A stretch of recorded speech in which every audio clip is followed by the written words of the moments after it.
어느 가정에서 남편이 수요 예배 혼자 다녀오더니 어쩐 일인지 그날부터 아내에게 그토록 친절하고 따뜻하고 자상하게 잘 대해주는 것이었습니다. 그동안 그렇게 차갑게 냉랭하게 그렇게 큰 소리만 치던 사람이 왜 저렇게 달라졌을까 싶어서 수요일 밤에 가서 목사님 말씀 듣고 은혜 받았는가 싶어서 목사님께 감사해가지고 과일 한 바구니를 사가지고 목사님께 찾아갔습니다. 목사님 감사합니다. 우리 남편이 수요일날 예배 참석하고 오더니 사람이 완전히 달라졌습니다. 목사님 그때 무슨 설교를 하셨습니까? 아내를 사랑하라고 설교하셨나요? 하고 물었습니다. 그랬더니 목사님 웃으면서 하는 말씀이 아니요, 원수를 사랑하라고 했는데요 라고 대답하더랍니다. 원수를 사랑하든 아내를 사랑하든 어쨌든 사랑하고 보면 거기서부터 행복은 찾아오기 마련입니다. 주전 7세기경 저 소아시아 4대 7교회, 소아시아 7교회에 나오는 그 4대가 수도로 있던 그곳에 리디아 왕국이 있었습니다. 그 리디아 왕국에 크로이소스라는 왕이 있었는데 이때 그 리디아 왕국은 그곳 지역에서 사금이 많이 채출되었기 때문에 나라가 아주 부강했고, 그리고 거기서 나온 사금, 금과 은을 혼합해 가지고 만든 세계 최초의 일렉트럼 화폐라는 이런 그 화폐, 주조 금과 은을 혼합해 만든 이런 주조 화폐를 처음 만들어서 유명하기도 한 이 나라입니다. 근데 그 나라에 이 크로이소스 왕이 나라의 그 부강한 가운데 위세를 떨치고 있던 때, 그때 그 헬라의 철학자요 법학자였던 솔론이라는 그 철인이 찾아옵니다. 그 약 석 달 동안 이 사대에 머물고 있었는데, 그때 이제 이 크로이소스 왕이 솔론을 그 초청해서 거기서 이 왕궁에서 이제 주연을 베풀면서 그러면서 얘기를 나누다가 그대는 세상에서 누가 제일 행복한 사람이라고 생각하는가 하고 이렇게 물었습니다.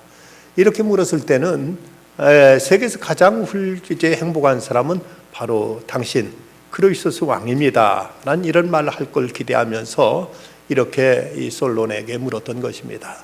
그런데 이때 솔론이 대답한 말은 폐하, 이 세상 가장 행복한 사람은 인생의 마지막 순간에 만족해하며 웃으며 죽을 수 있는 사람이 가장 행복한 사람입니다 라고 이렇게 대답을 합니다. 근데 그 말을 듣고 이 크로이소스 왕이 크게 실망을 하고 그를 쫓아내 버렸습니다. 자기가 세상에서 이렇게 그 부강한 나라, 그 당시 리디아 왕국은 세계 4대 강국의 하나에 들 정도로 큰 그 국력을 떨치고 있었습니다. 근데 그때 이 크로이소스 왕이 영토를 넓히겠다는 이 야심을 가지고 많은 그 말들을 사서 모아가지고 거대한 전차 군단을 이제 만듭니다. 그래서 이 전차 군단을 만들어 가지고 페르시아를 침략하게 되지요. 그런데 그때 그 페르시아 왕이 누군가 하면 우리가 성경에 나오는 이스라엘 백성들을 이제 포로에서 귀환시키도록 했던 고레스 왕, 퀴러사이러스라고 하는 이 고레스 왕이 그 당시 페르시아 왕으로 있던 때였습니다. 그때 이제 이 리디아 왕국의 엄청난 전차 군단이 쳐들어온다는 소식을 듣고 이 페르시아에서는 크게 걱정을 합니다. 어떻게 하면 그 엄청난 전차 군단을 막아설 수 있을까 하고 은하던 끝에 그때 한 사람이 지혜를 내기를, 그 말들은 가장 싫어하는 냄새가 낙타 냄새라고 합니다. 그러니까 우린 낙타로 전차 군단을 만들어서 대적하면은 말들이 이제 이 낙타 앞에서는 힘을 못 쓰고 달아나 버리고 말 겁니다. 그래서 낙타를 모아 가지고 낙타로 이제 군단을 만들었다고 합니다. 그 전쟁에 나가서 싸우는데 아니나 다를까 그 리디아 왕국의 이제 말로 구성된 전차 군단이 그만 이제 낙타를 보더니 모두 다 이제 피해버리는 바람에 제대로 싸워보지도 못하고 리디아군이 대패를 하게 되고, 이때 크로이소스 왕은 포로로 잡히게 됩니다. 포로로 잡혀서 나무에 빗들을 맨 채 이제 그가 죽음을 당하기 전에 고레스 왕이 그에게 물었습니다. 마지막으로 할 말이 있는가 하고 이렇게 묻자 이때 크로이서스 왕이 솔론 이렇게 말하고는 더 이상 말을 하지 않습니다. 그게 무슨 말인가? 내가 그 마지막 할 말 있으면 하라고 했는데 왜 솔론이란 말만 하고 이제 더 이상 말을 하는가 하고 물었더니 이 크로이서스 왕이 이런 말을 합니다. 몇 년 전에 내가 그리스의 철인 솔론에게 이 세상 가장 행복한 사람이 누구냐고 물었더니 세상 가장 행복한 사람은 세상 떠날 때 웃으면서 죽을 수 있는 사람이라고 했습니다. 그런데 내가 그 뜻을 모르고 그를 쫓아낸 것이 후회스러워서 그 이름을 부르는 것입니다. 내가 그때 솔로의 말을 귀담아 들었다면 오늘처럼 이렇게 비참한 일을 당하지는 않았을 텐데 참으로 비통합니다 라고 이렇게 말했다고 합니다. 그래서 그 말을 들은 그 고레스 왕이 그 말에 감동을 받아서 그 크로이서스 왕을 풀어주었습니다. 하지만 이때 리디아 왕국은 페르시아에 의해서 멸망을 당하게 되고 마는 것이지요. 오늘 성경에서 나오는 야곱이란 인물은 어쩌면 일평생 행복을 찾아서 정신없이 이제 뛰어다니면서 분투 노력했던 어쩌면 행복의 순례자라고 말할 수 있는 인물이라고 여겨집니다. 그는 평생 복을 받기 위해서 때로 아버지를 형을 속이기도 했고 이 때문에 많은 고난과 역경을 치르기도 했고 그리고 외삼촌 라반의 집에 가서 숱한 고생을 하면서도 어떻게든 자기가 목표란 그 행복의 조건들을 하나하나 채우기 위해서 온갖 노력을 다했던 것입니다. 야곱이 생각했던 그 행복은 무엇이었을까? 먼저는 화끈한 연애가 아니었는가 싶습니다. 그가 외삼촌 라반의 집에 갔을 때 그는 한눈에 그 라반의 딸인 라헬한테 반하게 되는 거지요. 얼마나 그녀를 보고 그가 그녀를 품에 안고 싶었던지 그가 제 이야기를 라헬을 내게 아내로 주면 내가 그 외삼촌을 위해서 7년 동안 내가 무보수로 임금을 받지 않고 일하겠습니다. 그거 좋다. 그래서 7년을 동안 일했는데 그 7년을 하루같이 7년을 며칠같이 이렇게 생각하면서 일했다는 겁니다. 그리고 드디어 7년이 돼서 이제 라헬을 아내로 맞아들이려고 이제 하룻밤을 보냈는데 그런데 다음날 보니까 라헬이 아니라 그 언니 레아였던 것이죠. 레아는 라헬만큼 얼굴이 이쁘지 않았더니 그만 크게 실망해서 어찌 이럴 수 있습니까 하고 자기 외삼촌한테 따지자 이곳에서는 언니보다 동생을 먼저 씹어낼 법이 없다. 너 라헬을 굳이 아내를 맡고 싶거든 또 7년을 더 일해라.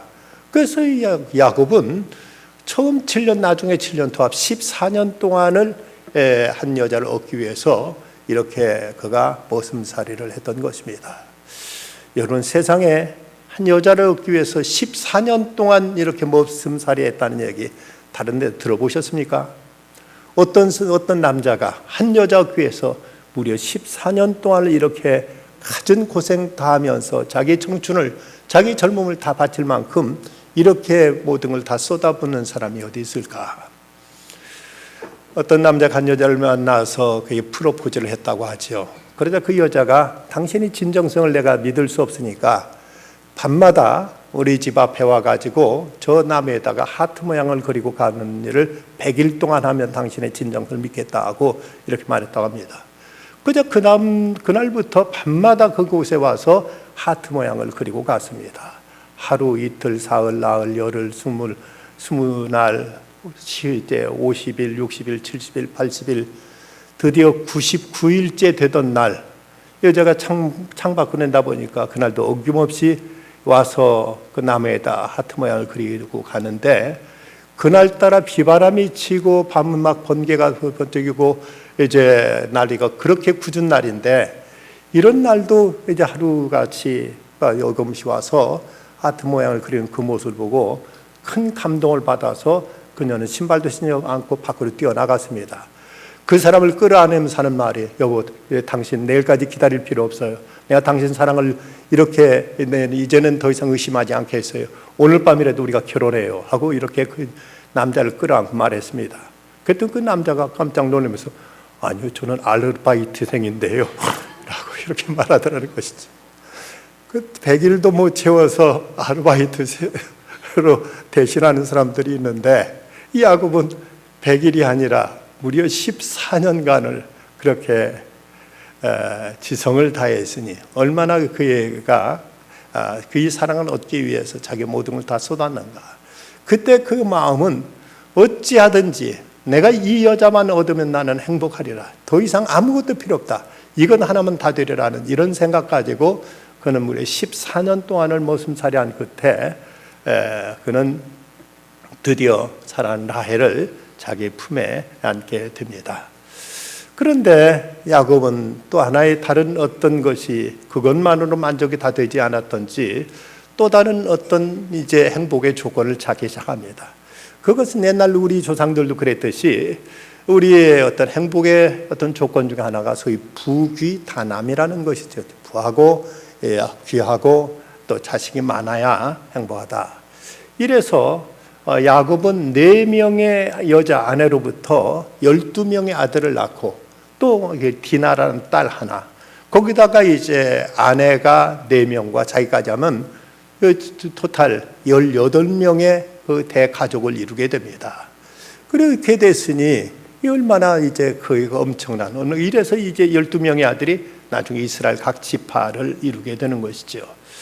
이렇게 많은 자식을 두면 이제 노동력이 이제 많아지는 것이고, 이것이 다른 사람들과 어떤 다툼이 생길 때도 같은 아군이 돼서 당당하게 싸워서 이길 수 있기 때문에 옛날 어쨌든 자식이 많은 것을 큰 복으로 여겼습니다.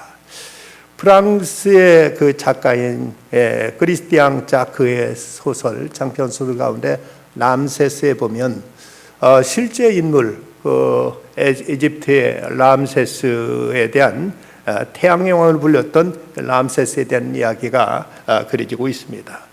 고대 전쟁사에서 알렉산더와 더불어 불멸의 전략가로 꼽히는 실제 인물인데, 이집트의 아브신벨 대신전과 피라미드의 곳곳에 그 얼굴이 조각된 거대한 동상들이 지금도 남아 있습니다. 그리고 그 옆에는 람세스가 평생 살았던 왕비 네페르타리의 동상도 함께 있는데, 그런데 이 람세스는 그의 생전에 수많은 여인들을 통해서 그가 낳은 자식이 몇 명이었는가 하면은 무려 200명을 헤아렸다고 합니다.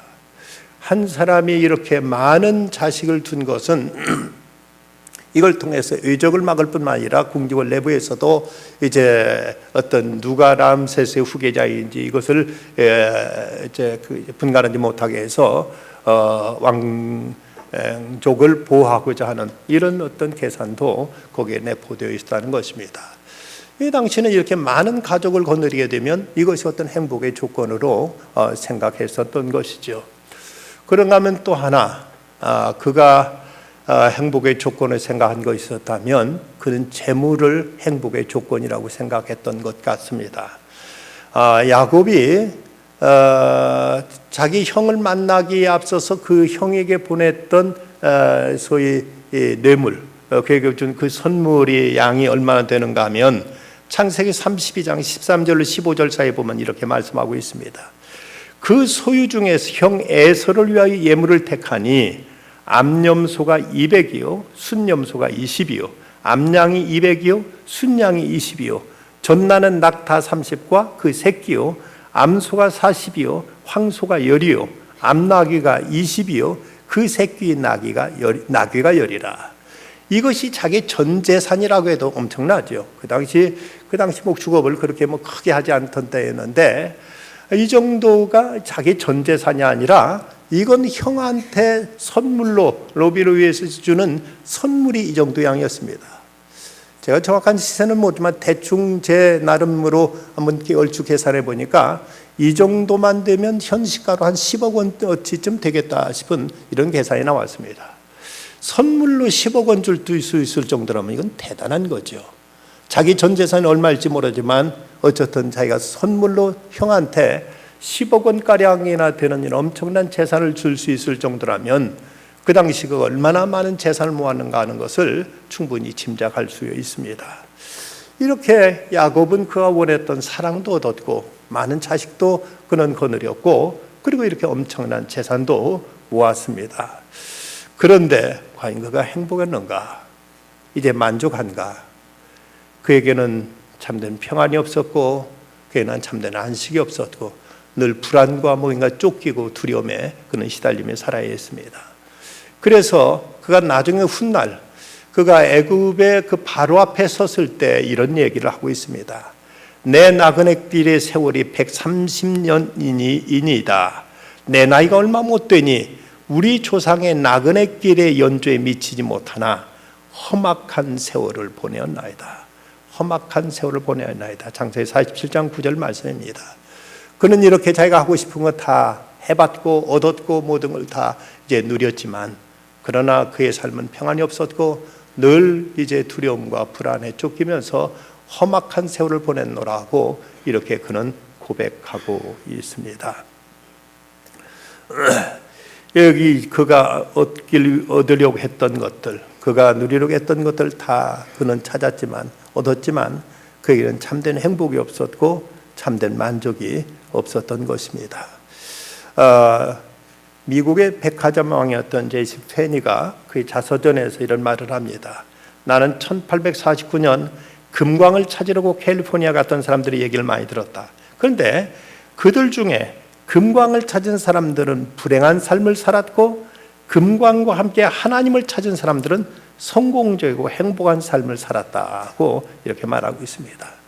금광을 찾아가 벼락부자가 된 사람들은 이걸로 인해 방종과 방탕에 빠지게 되고 사치와 낭비에 빠져들면서 재산도 얼마 유지하지 못했고 그 삶을 완전히 망가뜨리고 말았지만, 이렇게 이제 그 하나님을 찾은 사람들은 그가 비록 돈을 벌었을지라도 이것을 어떤 선한 목적을 위해서 알뜰하게 사용할 줄 알았고 자기 삶을 건강에 지켜갈 줄 알았기 때문에 이런 사람들이 행복했지, 금광을 발견한 사람들, 그저 돈만 떼부자 되고 로또 당첨된 사람들, 이런 사람들은 모두 다 불행해지고 말더라고 제이시 페니는 이런 얘기를 한 것이 전해지고 있습니다. 야곱은 하란에서 20년의 세월 보내고 그곳에 얻은 모든 재산과 그리고 모든 이제 가족들을 다 끌고 고향으로 돌아오게 됩니다. 이제 더 이상 삼촌의 간섭도 삼촌의 어떤 구속도 그를 이제 다 떨쳐버리고 고향으로 금이 환영한다고 할 수 있는 이런 이제 많은 재물을 거느리고 돌아오는데, 그에게 들려온 한 가지 불길한 소식은 자기 형 에서가 자기가 온다는 소식을 듣고 40명의 가병을 끌고 자기를 맞으러 온다는 이 소식이 그에게 전해지는 것입니다. 그래서 그는 망연자실하게 되죠. 자, 이전에 했던 일이 기억납니다. 아버지를 속였고 형을 속여서 장자권을 그가 뺏어버렸던 이 일로 인해서 틀림없이 형이 나한테 복수하러 온다. 그가 자기 집에서 처음 고향을 떠날 때도 형이 자기를 죽이려고 하고 했기 때문에 그 어머니 리브가가 너 빨리 피해라. 자칫하면 이러다 두 자식 다 잃겠다. 어서 빨리 이제 도망가라 하고 이래서 자기 어머니의 친정인 하란에 와서 20년의 세월을 보내다가 이제는 형도 다 잊었거나 어쩌면 죽었을지도 몰라. 이제는 이제 고향 가서 편하게 좀 살아야지 하는 생각으로 모든 걸 다 모아가지고 고향으로 돌아가고 있었는데, 그런데 그 형이 버젓이 살아서 무려 40명이나 되는 가병을 끌고 자기를 맞으러 온다는 것입니다. 그때 그는 이제 모든 그동안 나름대로 어떤 우쭐했던 생각들이 다 그는 이제 사라지고 이거 큰일 났다, 이제 죽었다 하는 생각 속에서 어찌할까 하다가 자기 재산과 가족들은 모두 다 야복강을 건너보내고 야복강가에 그는 이제 거기서 무릎을 꿇게 되는 것입니다. 그런데 그때 한 사람이 찾아오지요. 그가 바로 하나님 보낸 천사였습니다. 밤새껏 야곱과 씨름하다가 야곱의 환도표를 쳐서 그를 이제 쓰러뜨려 버립니다.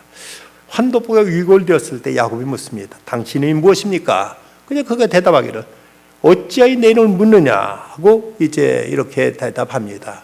다 알면서 왜 묻느냐는 것입니다. 야곱은 지금까지 하나님을 알면서도 하나님을 모르는 척하고 지금까지 살아왔습니다. 그런데 그 하나님께 그에게 찾아오셔서 그의 환도표를 쳐서 그를 쓰러뜨리시는 것입니다. 그가 떠나려고 하자 이때 야곱이 그를 붙들고 매달립니다. 이르되 나로 가게 하라. 야곱이 이르되 당신이 내게 축복하지 아니하면 가게 하지 아니하겠나이다. 야곱은 말합니다. 하나님이 저를 축복해 주지 않으시면 저를 못 삽니다.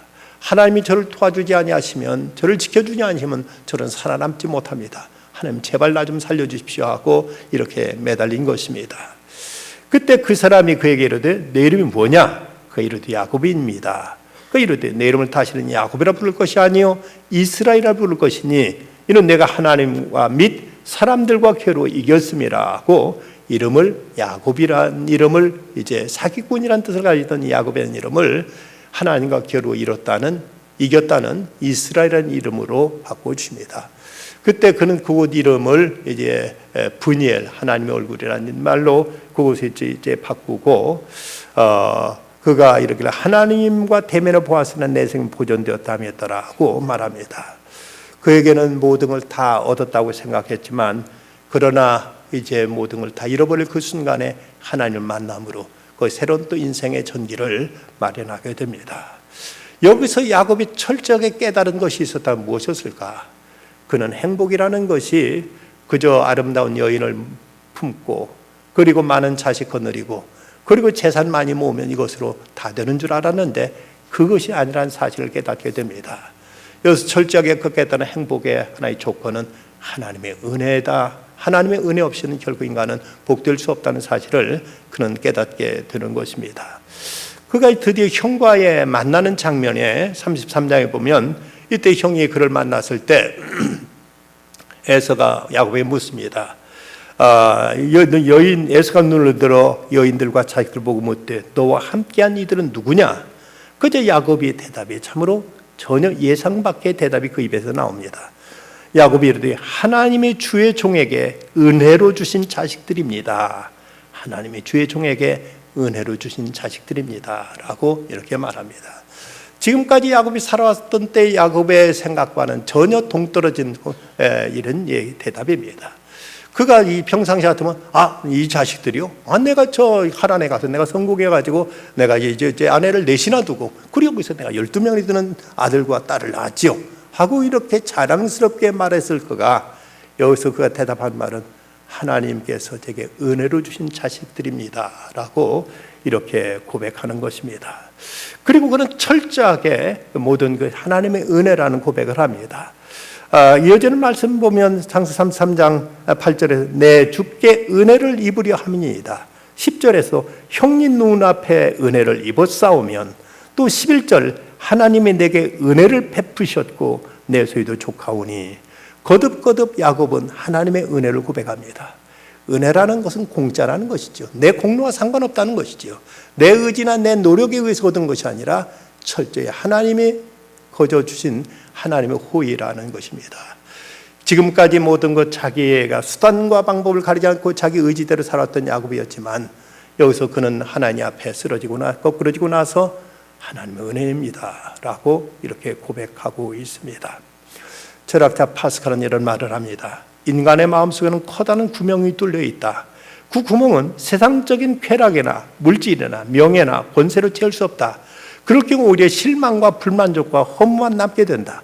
오직 그 구멍을 채울 수 있는 것은 끝없이 부어주시는 그리스도의 사랑뿐이다. 인간은 그리스도를 마음에 모실 때만 진실한 만족을 느끼게 되는 것이라고 이렇게 말했습니다.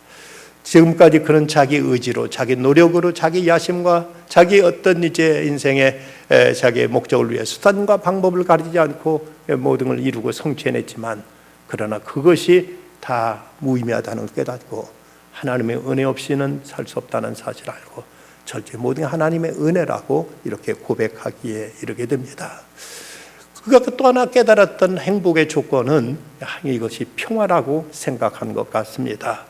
형 에서가 400명을 데리고 자기를 맞으러 온다는 소식을 들었을 때 그때 그가 약복강변에서 그가 엎드려서 하나님께 부르짖었던 기도가 과연 무엇이었을까? 하나님 돈 주세요. 자식들 많이 낳게 해주세요. 더 예쁜 여자 얻게 해주세요. 이런 기도했을까요? 아닙니다. 하나님 제발 형과 화목하게 해주세요. 화해하게 해주세요. 다시는 싸우지 않게 해주세요.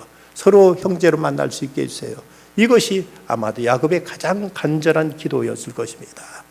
그는 이때 비로소 깨닫게 된 것이 무엇보다도 하나님의 은혜가 제일이요 사람 사이의 평화가 화목이 이것이 진정한 행복이라는 것을 야곱은 철저히 깨닫게 됩니다. 20년 동안 막혔던 담이 무너지며 하늘이 열리는 이런 놀라운 경험을 하게 되지요. 오늘 말씀 21절 말씀, 믿음으로 야곱은 죽을 때 요셉의 각 아들에게 축복하고 그의 지팡이 머리에 의지하여 경배하였다. 여기서 야곱의 믿음을 몇 가지로 우리가 정리해 볼 수가 있습니다. 야곱은 먼저 믿음으로 죽음을 맞는 이 믿음이 있었습니다. 사람이 죽을 때 모습이 어떠느냐에 의해서 그 사람 일생이 평가될 수밖에 없는 법인데 그는 믿음으로 죽었습니다. 믿음으로 그 생을 하나님 앞에 아름답게 마무리할 수 있었던 것입니다. 사람들 가운데 보면 젊었을 때는 그렇게 믿음이 좋던 사람이 점점 나이가 들어가면 정신이 희미해지고 믿음도 흐트러지는 모습들을 볼 수가 있습니다. 어떤 사람은 또 이제 젊었을 때는 영도 이제 방탕하고 그렇게 신실하지 못했는데 점점 나이가 들어갈수록 믿음이 경건해지고 더 신실해지고 더 아름다운 성숙한 믿음을 지니는 모습을 볼 수가 있습니다. 바로 야곱이 그렇습니다. 야곱은 젊었을 때 참 문제 많은 사람이었고 인간적으로 그렇게 썩 호감이 가지 않은 인물이었습니다. 그런데 그는 점점 그가 약국강에서 하나님 만나고 나서 그리고 나서 점점 경건해지고 점점 하나님 앞에 신령한 모습으로 이렇게 살다가 그는 경건하게 믿음으로 죽음을 맞게 되는 것을 보게 됩니다.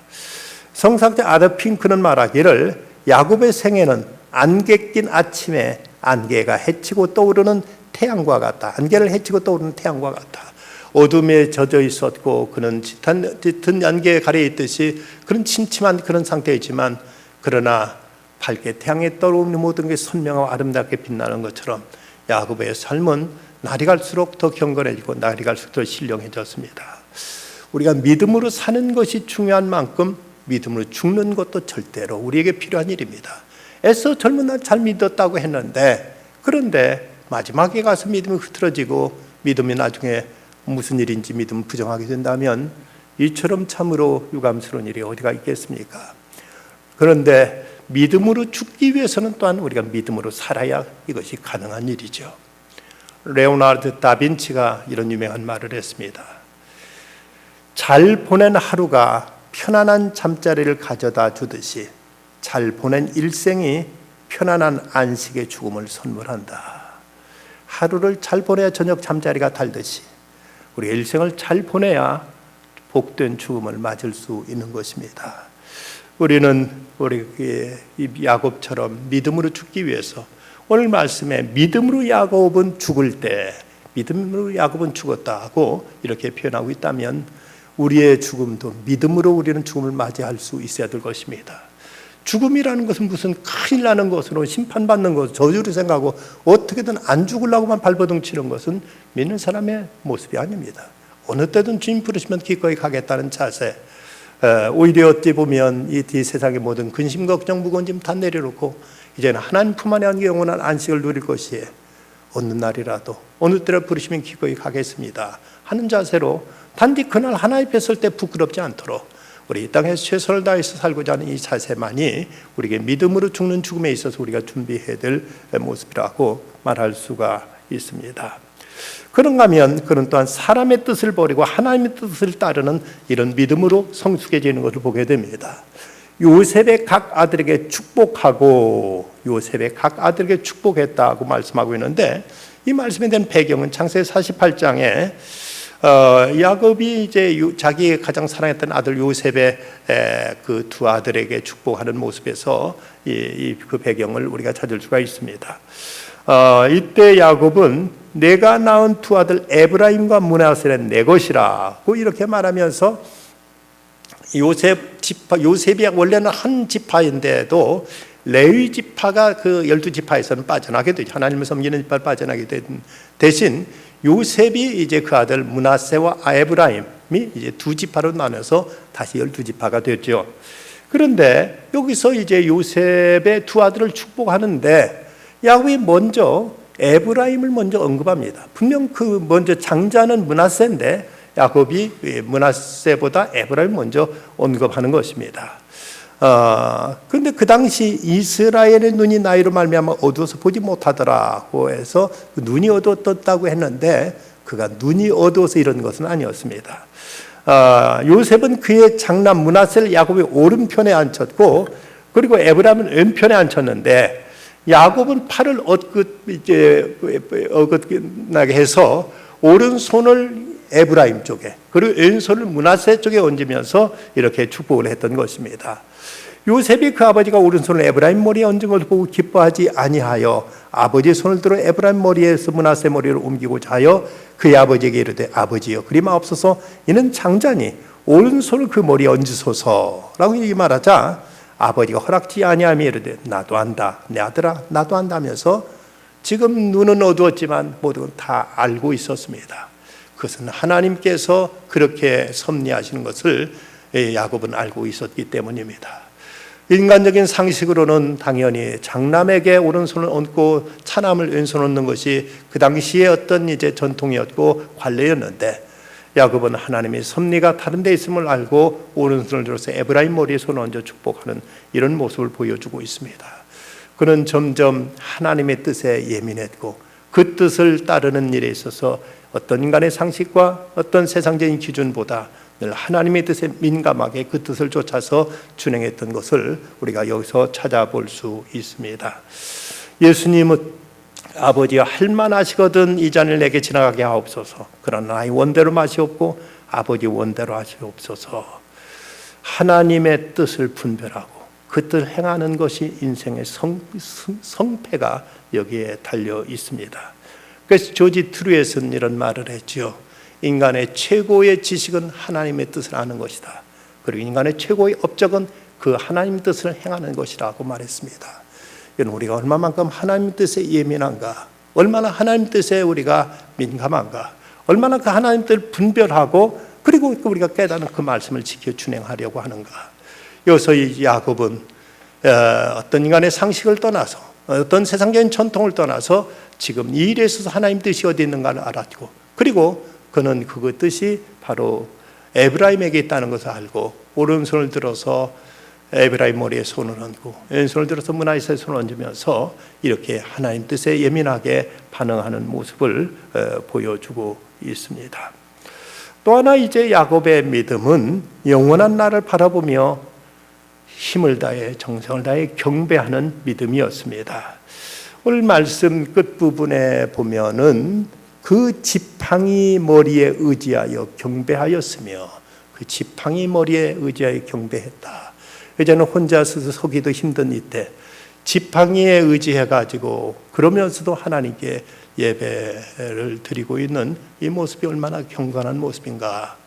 여러분,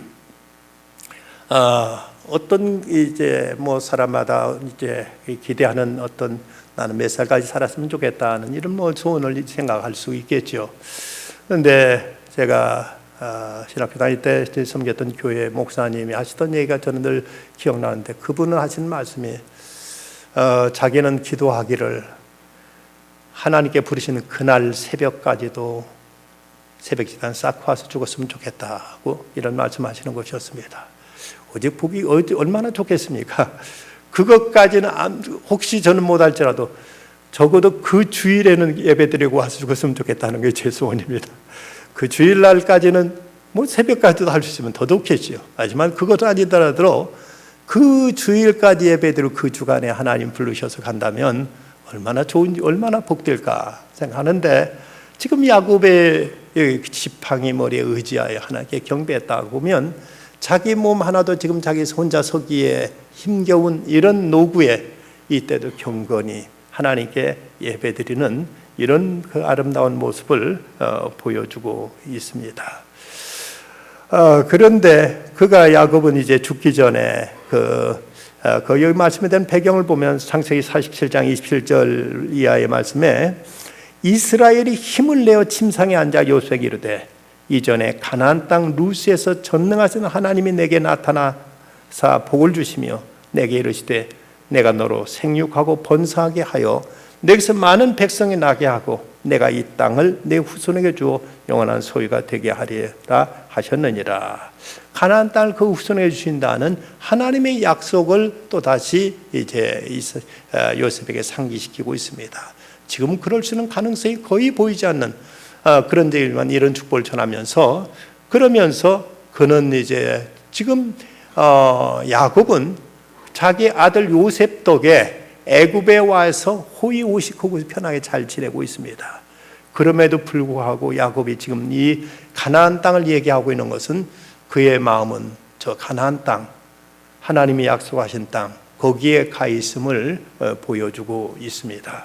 어쩌면 지금 애굽에서 그대로 잘 살면 거기는 물도 넉넉하고 그리고 토지가 다 비옥하고 거기서 이제 자기 아들을 통해 어떤 백그라운드, 애굽 왕 바로로부터 든든한 어떤 후원을 받고 있으니까 그곳에서 너 잘 처세해가지고 여기 살아라 라고 이렇게 말하기가 쉬울 텐데, 오히려 야곱은 아니다, 여기가 영원히 살 곳이 아니다, 우리가 돌아가야 될 곳은 저 가나안 땅이다 라고 말하면서 자식들에게도 가나안 땅으로 돌아갈 것을 말하고, 그러면서 자기 시신까지도 가나안 땅에 묻어달라고 이런 유언을 남기는 모습을 보여주고 있습니다.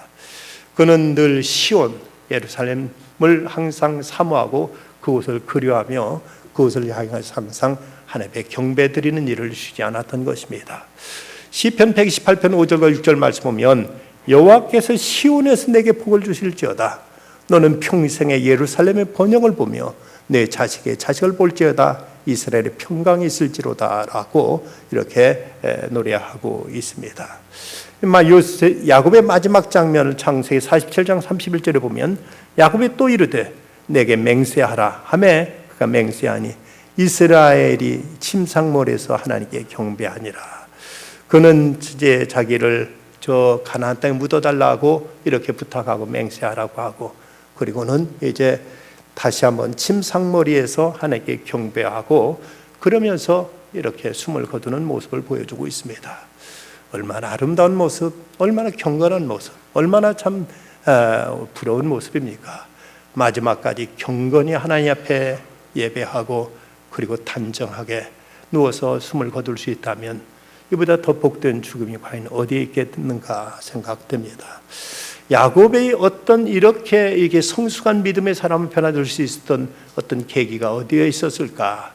물론 야복강에서 하나님과 만난 사건, 이것이 하나의 어떤 전개가 되었을 건 분명합니다. 그러나 또 하나 그 극적인 어떤 변화의 장면을 보면 애굽에는 양식이 있는데 그 하나님 땅에 흉년이 들어서 양식을 얻지 못하자 야곱이 자식들에게 이제 그곳에 양식을 가져오라고 하니까 그 말 끝에 어떻게 베냐민 얘기가 나와가지고 베냐민까지도 데려오지 않으면 양식 주지 않겠다고 해가지고는 어쩔 수 없이 베냐민까지도 애굽에 보내야 되는 이런 입장에 섰을 때가 있었습니다. 그때 야곱이 처음에는 죽어도 내 눈에 흙이 들어가는 한 일이 있어도 이 베냐민을 결코 보내지 못한다. 내가 요셉도 이러는 어떻게 이 베냐민까지 이렇게 있겠느냐 하면 안 된다고 했지만 나중에 그는 결단하고 이런 말을 합니다. 창세기 43장 14절 전능하신 하나님께서 그 사람 앞에 너희에게 은혜를 베푸사 그 사람으로 너희 다른 형제와 베냐민을 돌려보내게 하시기를 원하노라. 내가 자식을 잃게 되면 이르리로다. 전능하신 하나님께서 그 사람 앞에 너희에게 은혜를 베푸사 그 사람은 너희 다른 형제와 베냐민을 돌려보내게 하시기를 원하노라. 내가 자식을 잃게 되면 이르리로다. 그는 여기서 하나님을 전능하신 하나님, 엘샤다이라는 이 전능하신 하나님이라고 부르고 있습니다. 하나님은 전능하신 분이다. 그래서 내가 고집부린다고 될 일이 아니고 하나님께 맡기는 것밖에 없다. 하나님은 선으로 역사하신다. 지금까지도 은혜로 하나님께 역사하셨거니와 예를 들어 하나님께 맡기면 하나님께 하나님이 선하신 방법으로 인도하신다는 사실을 믿고 자기 생명보다 더 아꼈던 아들 베냐민을 이제 유다에게 맡겨서 절로 돌려보내게 되는 것입니다.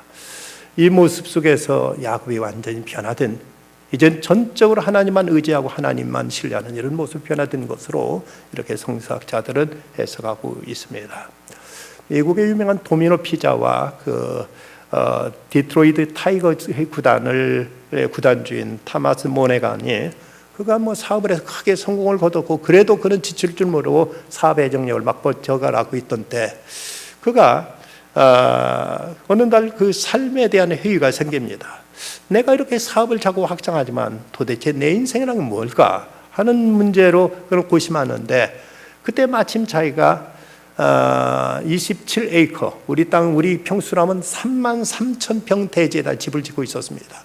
여러분, 이건 무슨 캠퍼스가 아니라 개인 주택을 33,000평 대지에다가 집을 짓고 있었는데, 미국의 한 개인이 이제 소유할 수 있는 가장 멋진 드림하우스를 절반쯤 짓고 있는데, 그때 마침 친구가 C.S. 루이스 책을 갖다 줘서 그 크리스찬 친구가 갖다 준 C.S. 루이스 책을 읽다가 큰 감동을 받고, 그리고 충격과 함께 그는 이런 깨달음을 갖게 됩니다. 그래, 내가 미국에서 제일 멋진 집을 짓고 거기 산다고 하자. 그 다음에 so what? 어떻다는 거냐 그게. 그래서 무엇이란 얘기냐, 이거 도무지 여기서 의미를 찾을 수 없었습니다.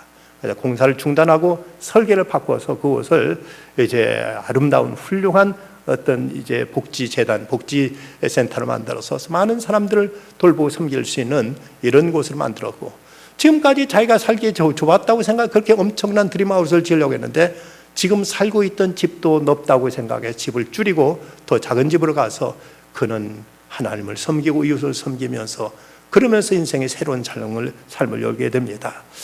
그가 그렇게 이제 새로운 작은 집으로 이사했을 때 시카고 트리뷴지 기자와 인터뷰를 하면서 이런 말을 합니다. 나는 비로소 세상에서 태어나 이것이 행복이구나 하는 사실을 비로소 느끼기 시작했다. 참으로 돈만 위해서, 어떤 향락을, 쾌락을 위해서, 그리고 많은 가소를 거느리는 것을 행복으로 여기던 그가 하나님의 은혜를 받고 화해를 이루고 나니까 이제 진정한 삶의 의미를 찾았고, 그러면서 참된 예배자로서, 그리고 그는 하나님 뜻을 분별하는 자로서, 그리고 그는 이제 하나님 앞에 이제 가장 무엇이 귀하고 무엇이 그는 이제 부족한 것인가를 그는 알면서 믿음으로 죽음을 맞이하는 이런 훌륭한 신앙이 되었습니다. 우리의 삶도 한 번밖에 없는 인생, 하나님의 후회를 남기지 않도록 참된 가치, 참된 믿음을 위해서 우리 자신 온전히 바칠 수 있는 믿음의 결단이 있어야 되겠습니다. 기도하십시다. 아버지 하나님, 오늘도 주님 앞에 나와 예배드립니다. 이 자리를 채운 것만으로만 만족하지 말게 하시고 참된 예배자가 되어서 예배의 삶을 살다가 믿음으로 저희들의 생을 잘 맞이할 수 있는 저희가 다 되게 해주시옵소서. 이번 계속되는 성경학교 수련회를 축복해 주시고 30자 단기 선교를 주께서 친히 역사하여 주시고 대원들을 주께 지켜 보아여 주시옵소서. 예수님의 이름으로 기도드리옵나이다. 아멘.